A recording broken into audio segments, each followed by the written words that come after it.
Good morning, dear students. Welcome to Standard 7. Hope all are fit and fine at home and all are utilizing your time properly and you are following the instructions. And I hope you are very much in touch with your studies and everyone knows about the present condition due to which you are not able to come to school. So, the school is facilitating you with these online classes. So, that is going to help you to keep in touch with your studies and to encourage you to overcome this pandemic condition. So, hope all are ready to take our new task, that is with the lesson 1, which is about the representation of geographical features. Hope all are having the textbooks.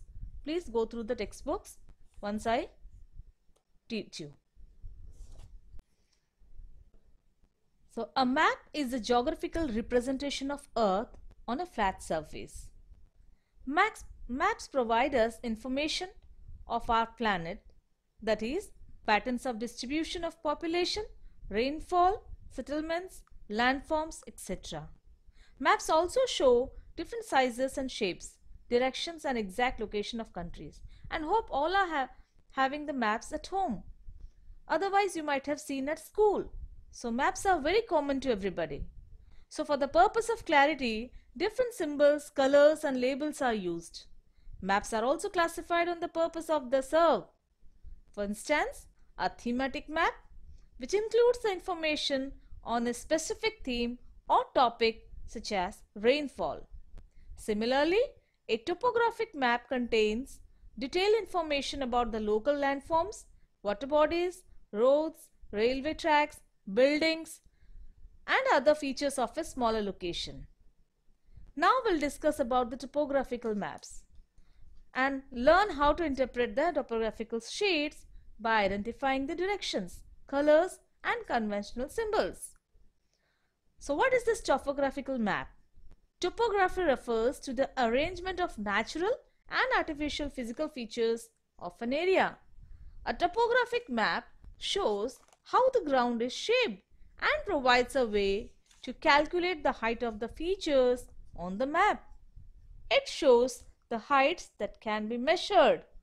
A topographic map has the same elements as a non-topographical map, such as a scale, legend, and north arrow. And if you look at a map, you will notice that it is difficult to see the elevation on a ground. So in a topographic map, you will notice that brown lines which are used is to determine the height of a physical feature, such as a mountains, and these lines are called as contour lines. So what's the use of colors on the topographical sheet? See, colors play a vital role in a map, and the cartographers, those who study the map or use the color on a map, is to represent the specific features. Use of the color is generally consistent across different types of maps, irrespective of the fact that they are created by different cartographers. It's important that map color should be always consistent on a single map. A variety of colors can be found on a map, such as blue color represents the water features like the lakes, rivers, falls, rapids, swamps and marshes. And the names of the water bodies and water courses are also shown in blue. Black color shows us the buildings, railways and power transmission lines. It's also used to show geographical names, certain symbols, geographical coordinates and precise elevations. Green color represents vegetation such as forests, wooded areas, orchards, vineyards. Brown is to denote most contour lines on a map, which are relief features and elevations. Red represents man-made features like main roads or political boundaries, settlements, whereas yellow indicates all the cultivated areas. Scale of the map. It's impossible to draw real-world features in a plain paper as large as its true size. A map reduces the size of an earth or a part of it to fit the size of a paper. So, to represent the real world accurately, maps are being made to specific scale. So what do you mean by a scale of a map? It's defined as the ratio of the distance between the 2 points on the map to the corresponding distance on the ground. Based on the size of the scale, maps have been classified as a small scale and a large scale maps. So what is this small scale map? It represents a large area. However, in a small scale map, the size of objects will be smaller and will have less details. For example, a map of a country. Whereas, a large scale map depicts a small territory. In large scale maps, the area of land that is being represented by the map has been scaled down, or in simple terms, the scale is larger. A large scale map only shows a small area but in a greater detail. For example, a map of a town or city with larger size objects and details. Representation of the scale. Scale of the map can be represented in three ways. That is a statement scale or a verbal scale, the RF, which is also called as representative fraction or numerical fraction, and the third one is geographical scale or linear scale. Now, statement scale or a verbal scale is a method of depicting the scale which describes the ratio between the map scale and the actual area surface on Earth in words. The statement scale has a statement stating what the distance on the map represents on the ground, whereas the representative fraction is a method for depicting the scale of a map by using a representative fraction to describe the ratio between the map and the ground distance. Representative fraction or numerical fraction of a scale may be indicating the relationship of distance measured on a map and the corresponding distance on the ground. The scale is usually written in the form of fraction, and because of it, which is called as representative fraction. Third one, which is called the geographical scale or linear scale, is showing the relationship between the distance on the map and the surface of the earth. The geographical scale or a linear scale of a map is a bar which usually represents the true distance of a unit length on the map. Now, how to measure the distance on a map? With the help of a scale, the distance between the 2 points of a map can be measured in centimeter. And the scale of the map may be used to calculate the actual distance between the 2 points on a ground. For example, the distance between 2 points A and B on a map is 4.2 cm. If the scale of a map is 1 cm to 2 km, then the distance between them on the ground will be 4.2 into 2, which will come to 8.4 kilometers. Now, if a linear scale is drawn on the map, the distance may be calculated using the linear scale. So, first place a strip of paper along the line connecting to A to B and mark the distance by the pencil on a paper.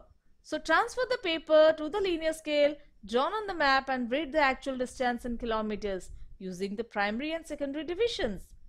Now, in case of curved lines like rivers, winding roads or railway lines, a piece of twine string may be used by carefully aligning it along the curved line connecting 2 points. The length of the string may be measured in centimeters using a ruler and then converted into distance in kilometers based on the scale of a map. The string may be placed on the linear scale on the map and distance may be measured in kilometers. That you might have seen that while conducting the exams of 9th or 10th standard, when they are given the topo sheets, we also give them a string. So, the length of the curved line may be measured by using a pair of dividers or a strip of paper which may be carefully aligned on the curved line. Distance on the map may also be measured by using a simple instrument called as opisometer. That is shown on figure page number 5 of your textbook. Now let us come to the next topic, that is called as the directions. Directions is a major component of a map. Most maps contain an arrow marked with the letter N at the upper right hand corner. This arrow shows the north direction and therefore it is called as the north line. Once the north direction is confirmed, the other directions are easily found. So other directions will be east, west and south. The four major cardinal directions or the cardinal points are east, west, north, south. These are further divided into northeast, southeast, southwest and northwest, which are also called as intermediate directions. With the help of these intermediate directions, a place can be located easily and accurately. So next topic is our conventional signs and symbols. Maps use many signs and symbols to show different features. As maps represent only a small area on the earth, there is a limitation of space. Signs and symbols indicate various features in a clear and a simple manner in the available limited space. And these signs are symbols used in the maps and are governed by conventions so that have been approved and accepted internationally. Thus, these common signs and symbols are called as the conventional signs and symbols. It becomes easy for people of a country to interpret any other country's map using these conventional signs. We can only understand a map only if we know the meaning of the symbols and signs given on the map. So there are different types of signs and symbols, which is also shown on page number 6 in your textbook. Please go through it. Use of letters. Some features are represented by the letter T, that is for tank, and different styles of letters may be used to denote different features, like they will be written in bold or capital, like the names of the city, and italics for the city. Capital city will be for the bold letters and italics will be for the cities. The same way, some also use the colors, different colors, for example yellow, green and brown, which we have already seen. And use of symbols. Some structures can be represented as symbols which look similar to the real ones, like a church. The symbol is used. So, use of lines. Lines of equal value can be used to denote height of places, and contour lines join the places that are of the same height above the mean sea level.